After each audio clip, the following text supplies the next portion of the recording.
Hello, everyone, and welcome to this edition of Capital Update. I'm pleased again to have our senator and two representatives with us. And I just want to say before we started, the last time we were at the show and concluded, I made the prediction that the budget wouldn't be passed in the normal session, and it was. So before we get going, I want to make the introductions. Senator Osmek, welcome. Thanks for having us here. Representative Pugh from 33B, Thanks, welcome. Randy. And Thank you. Representative Hertaus, 33A, welcome. Glad to be back. So I do want to start that conversation out for us today, is that we had a budget bill that came through in the waning hours of a 100-day session, and I'm shocked actually that it got passed. I thought for certain when I went to bed on Friday night before the session's final weekend, there wasn't even a budget for you guys to take a look at yet. We've heard waning stories. Senator, why don't you start off and tell us a little bit about the experience and what was happening and how that budget actually got passed. Well, you missed it by this much because we passed it and we adjourned just a few minutes before midnight on Monday evening. So it was a whirlwind final couple of days. I think we all three wound up being on sleep deprivation and trying to recover all of last week. But it was a whirlwind of activity, and it really showed a lot of disorganization that you would have thought that these bills would have been done a long time ago. And first of all, why would you do your tax bill as the very last bill as opposed to it being the first bill, so you know how much money you have to work with? And I think that really speaks volumes as far as this disorganization that happened at the legislature this year. Cindy, do you think they waited to the last minute on purpose, or were they, as the senator said, were they just that disorganized? I completely agree with the senator that there was disorganization. It was disturbing to me, the amount of legislation that we were asked to vote on at the very last hour. Those last 3 days were just remarkable. So I completely agree with everything that Dave said. Representative Hertaus? Well, we were thanks. texting through this whole thing. So. Yes, thanks. And Randy, I think most of us in our private lives, before we go shopping, we have some sense of how much money's in our checkbook. We also know how much we're earning, and we tend to go out and make spending decisions based on our level of income. I was incredibly frustrated from the beginning of session how much time we were spending on the spending side. Let's go shopping and let's put everything in that we would like to have. And then, as you noted, we get down to just 3 or 4 days left, and we hadn't seen a single tax bill. Even at 11 days, we hadn't seen a single tax bill. And nothing was put together. It was all rushed through and basically to match the taxes with the level of spending that they wanted to do. So we did speak about this the last time, and Representative Hertaus, you made that comment similar to what you just did. Did they really go out there and say, let's figure out how much we're going to spend first and we'll backfill on taxes? Is that how the process was this session? Well, they didn't outright state it as such, but through their own actions, you could see that what was happening. We went through the entire preface to leading up to the end of session with talking about everything, that all the needs and all the wants, put it out there and identified everything, and everything got referred to a possible inclusion into an omnibus bill. Everything was one big snowball into a final omnibus bill. And that's really kind of how it ended up. And then all of this work had to be done in the last waning days of the session, go to conference committees and hash out what was going to be like language between the Senate version and the House version. And then we came up with tax bills, or the majority came up with tax bills, and they had the votes certainly to pass whatever they wanted to. And that's what was put upon us, and with little or no time for review. All right, so Representative Pugh, and I'm going to start going first name here, but so Cindy, besides the fact that they raised taxes, $2.1 million when we only had a $550 million budget deficit, billion versus million, excuse me. What was your most disappointing moment? I would say, two things. Number one, I would say that it was just so disappointing and frustrating to witness the DFL voting for all of these, bills, and against the will of the people in some cases. I really think, though, the overall was the unionization of childcare. Okay, and we'll come back to that. And yes, and that was the most disheartening and disappointing on so many levels. I look forward to So saying a little many more bills about coming that. through that didn't feel like they had public support. Right, right. And so much so quickly at the very last hour. There was a point on Monday when the last day of session, when in fact I had saved all of the legislation that had been considered the previous 36 hours and had a stack almost a foot tall of legislation. So we will chat more about that Okay. because there was a lot of that stuff. Senator, sitting in the Senator chambers versus House, what was your feeling? Well, let me focus on the positive because we're starting off awful negative, but Well, there are some good things that did happen Okay, and that's in a the great, legislature. great thing. One thing is that even though it took us until the 11th hour, we were able to get funding for the Bureau of Criminal Apprehensions, criminal history, and fingerprinting, instant fingerprinting system, which will make our schools safer, our streets safer, because we're going to have an enhanced database. Right now, that warehouse, I think I talked about it the last time I was here, is over 20 years old.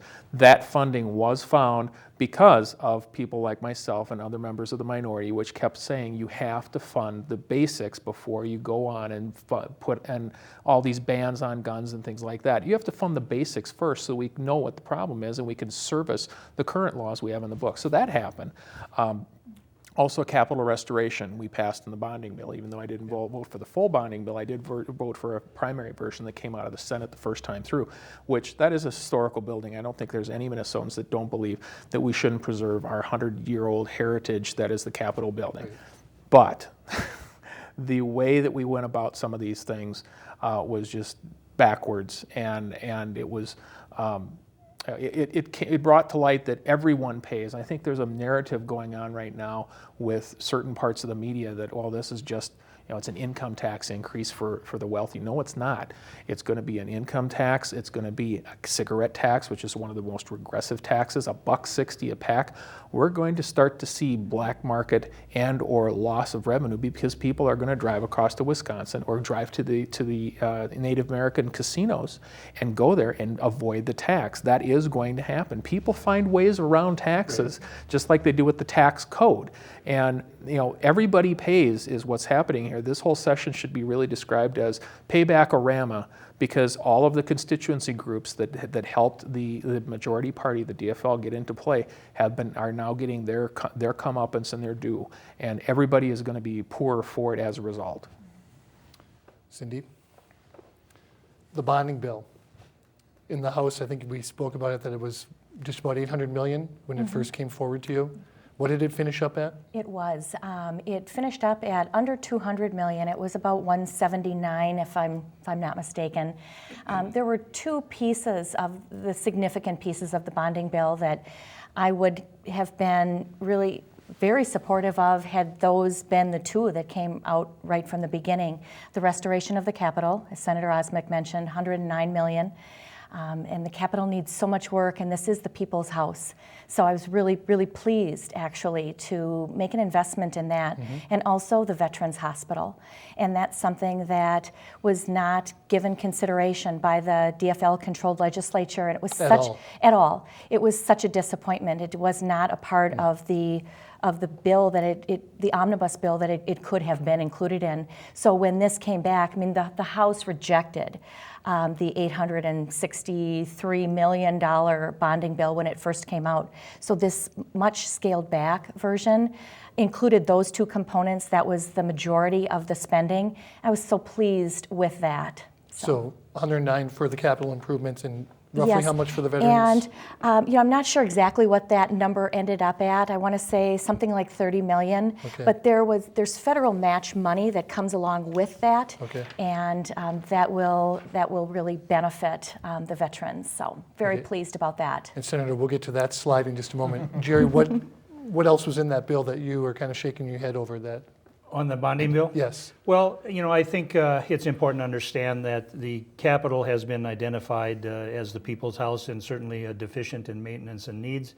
And the whole prospect that this could have gotten done this session was really pretty exciting, in the idea of, certainly from a contractor's perspective, that when you have deferred maintenance and to do nothing with it, the cost just keeps going up. So there was a real opportunity to keep the process of restoring the Capitol going. It's been under renovation for the last 2 years. Anybody who's been down there has seen the scaffolding erected, and right now the whole backside of the Capitol has got scaffolding erected. Right. And the whole notion that we could continue on that really saved probably tens of millions of dollars of additional deferred maintenance, as well as inflation costs and low cost of bonding right now. Sure. So I was happy to see the capital as really the prime component of what the bonding bill came back as. And I agree with that. You know, I want to end this session because we're going to break.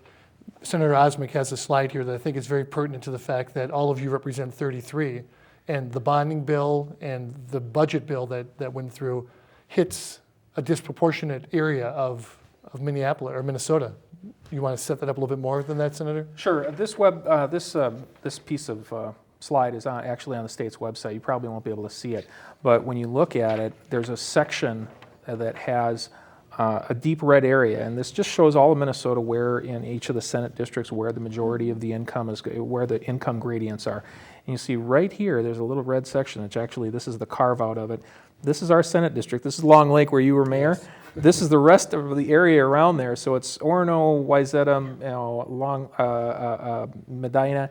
We are the ATM for Minnesota. We are between 84 in those areas. The average income is between $84,000 and $108,000.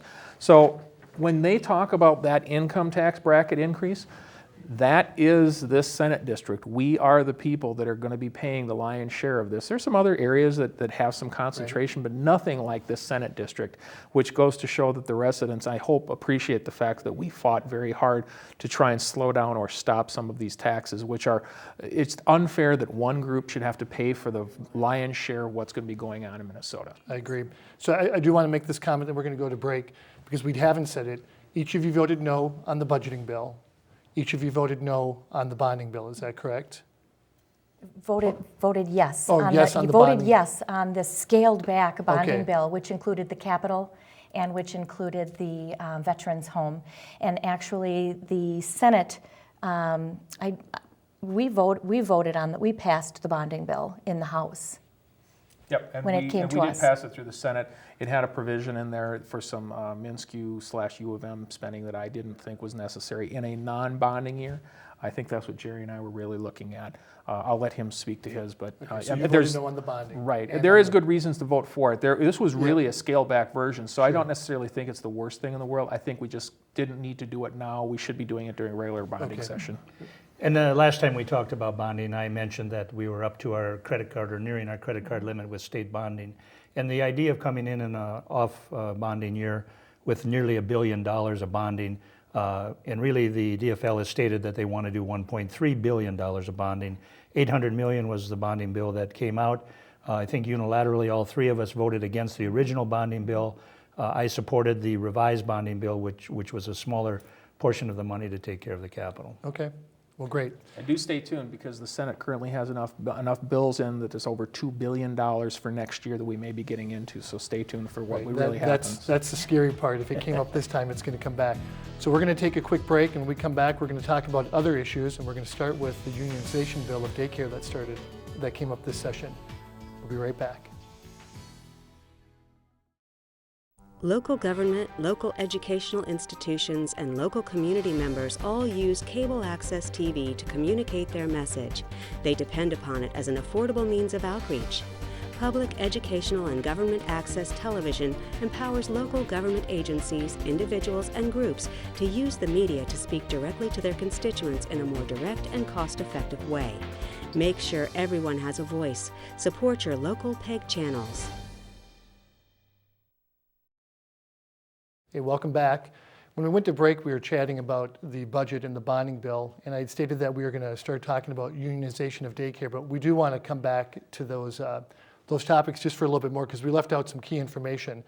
And Jerry, I'm going to start with you on this because there was a new level of tax put on and a new definition of rich, and I'd actually like you to start talking about that. Well, thanks, Randy. Yeah, according to the majority now, you're wealthy if you make over $150,000 a year.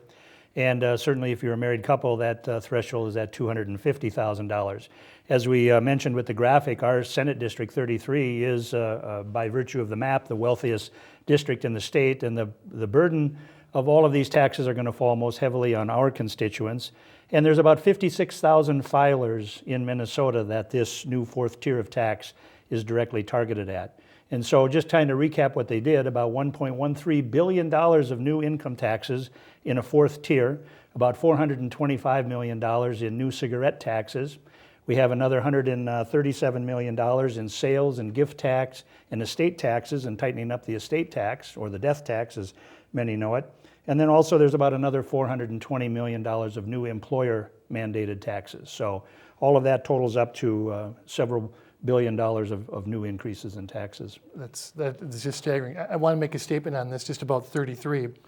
If the residents of 33 who are watching this are not happy with this, you need to get involved not only in these three representatives' campaigns, senator and representatives, but the area as well, because we're represented by nice conservative representatives and a senator, but we have districts in our neighbor, very close to us, that are not, and we need to have our residents helping them out as well, because one vote can make a difference.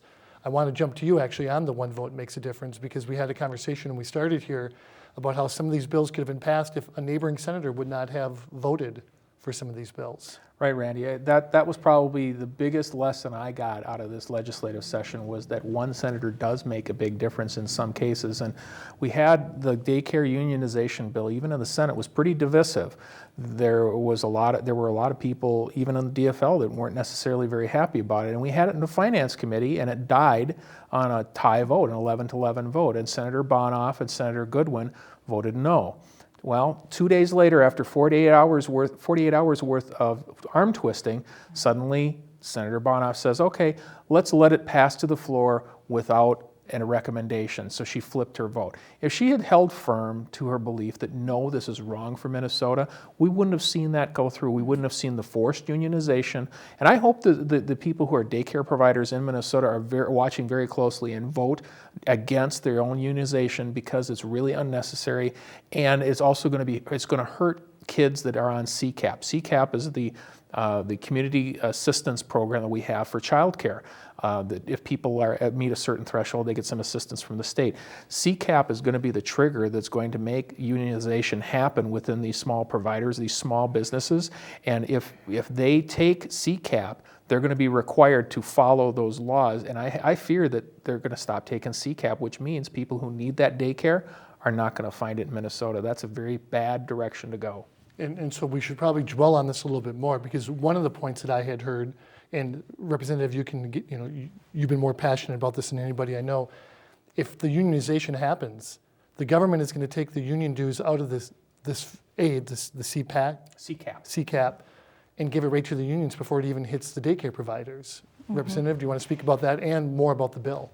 Well, yes, I am very passionate about the unionization of in-home daycare providers. I mean, Randy, these are small business owners. So, we need to think about that. It's really incomprehensible that our legislature voted to unionize, the DFL controlled legislature voted to unionize small business owners, and there will be pushback against that. In fact, those daycare providers who don't currently accept CCAP children won't even have an opportunity to vote. The only providers that will have an opportunity to vote are those who are currently registered to accept or are accepting the CCAP subsidies. So, but it will affect, yes, it will affect all child care providers, all of these small business owners, and this is what they're really up in arms about. Of course, so many of them are either currently have CCAP kids in their care, and in order for them to continue to be a daycare provider and not be unionized, whether paying their fair share up to 85% of the union dues, they would have to stop servicing those children and those families. So this is going to really hit hard. It's going to minimize the amount of quality daycare available for low-income families. I'm very, very concerned about it. I'm concerned about that. In fact, I did a legislative survey in my district, and this was one of the questions that I asked, and I received almost an 80% reply against unionization of in-home daycare providers. And I believe that was probably pretty standard throughout very all of much so. Minnesota. This is.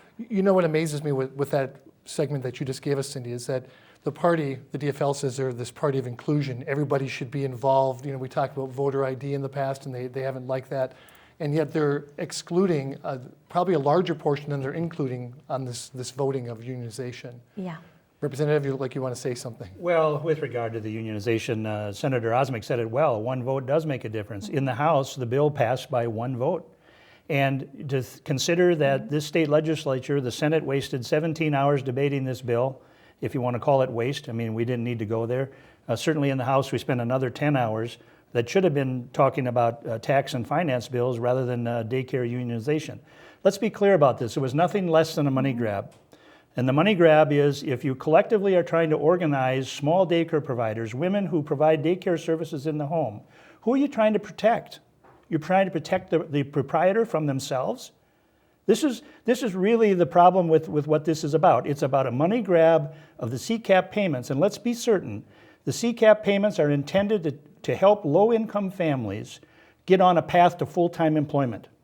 That's why we have CCAP, so that they're not dependent upon welfare, not dependent upon the state.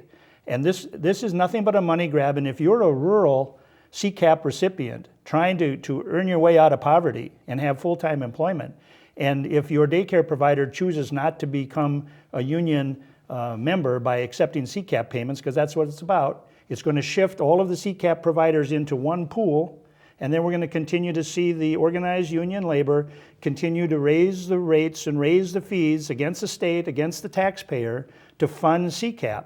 And 1/3 of all of the money that we're going to be paying to CCAP is going to go directly to Washington, D.C. We're taking Minnesota dollars that should be staying in our economy and helping our economy grow is going to be going to Washington as a money grab to the unions and pay back those who support the union. So will this be constitutional? Will we see this coming up? I think there'll be challenges. I do too. I completely agree with that. You agree? I do, and we also had within the budget actually had a proposal to increase the CCAP payments to try and offset what was going to happen so that there would be a negative wash effect against the providers. That even got taken out. So it's going to be a net drain, less money in the Senate District 33 pockets, or anybody in Minnesota who's affected by this, there's going to be less money in those small business pockets. That is what's happening here. And this is nothing short of a backdoor tax that is going to hurt Minnesota. And like Jerry said, that's going to send money to Washington, not keep it here in Minnesota. So if it's found to be constitutional, can it be reversed? That will yet to be seen. We don't wear robes, we just wear powdered wigs around the Capitol. So we don't know, and I wouldn't speculate. Okay, I just, because out of everything, and mind you, being a conservative, a fiscally minded conservative, this was painful for me to watch. I couldn't believe the way the DFL came at this. I actually expected them to be a little bit more organized. They were so unorganized, as we've talked about throughout this whole show. They did not come with the budget early. They didn't lay everything out. They waited. In the last week, you had one session that ran all the way through the night till 7 a.m. in the morning. Representatives, you had two. Well, it should be noted that in the House during the daycare debate, the bill was laid on the table 3 times. And these folks that traveled from all around the state to come and protest what was going on were really put at bay 3 times. And they ended up spending... So tell our viewers, when something's laid on the table, what does that mean? Well, it meant that the bill was taken off the table for discussion and we moved on to other business. And we brought it back at later times. So these folks traveled from the far corners of the state to come to the Capitol and get involved and protest exactly what was happening to their small business.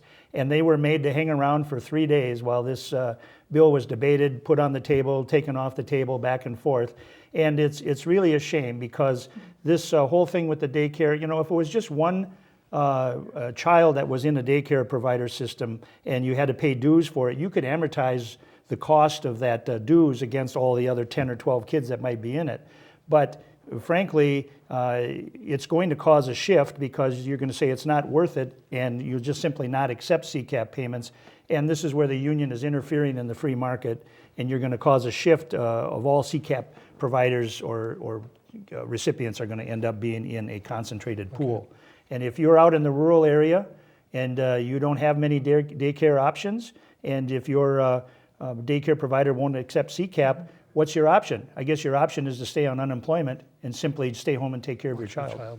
A city who did stay the whole time. We know the answer to that question. Oh, we do. In fact, when the chamber doors opened in the House, the chant of the in-home Yes. daycare providers. They were saying, "We're still here, we're still really? here," Yeah. They and stayed. it was for 3 days, and so very many people were, of course, extremely disappointed. Excuse me, and I should add to that, Cindy, I asked and I came out of the chamber, I said, where are all of Yes. the AFSCME and the SEIU people? And the folks that were the daycare providers said they had to catch their plane back to New York. Oh, okay.